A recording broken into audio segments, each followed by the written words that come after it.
भर के पिले जाने बेपसी के जी भर के पिले जाने बेपसी के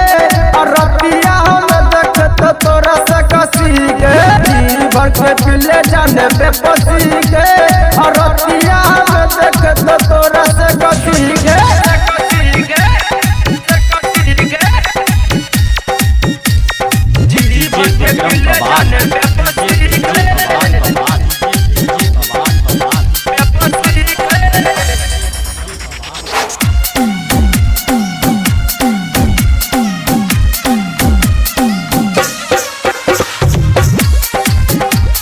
presented by Bhavna Recording Studio, Nanaucho. अपन जवानी तू रखिया बचा के न तो कोई बात तो तोला उठा के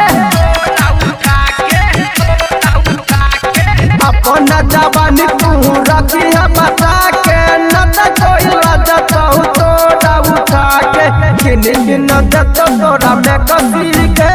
और रतिया में देख तो तोरा से कसी के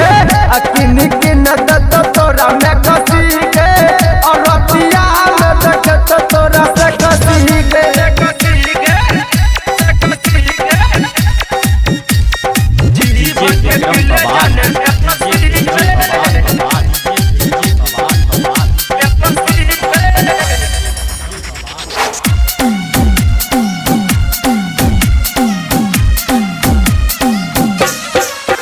अगर अपने सब सुन रहल छी भावना रिकॉर्डिंग स्टूडियो की शानदार प्रस्तुति। अंकिता राजा कहना घूमे तो बम्बई पंजाब तोरा घूमे तो अंकिता राजा कहना घूमे तो बम्बई पंजाब तोरा घूमे तो किन किन दत तोरा बेपसी के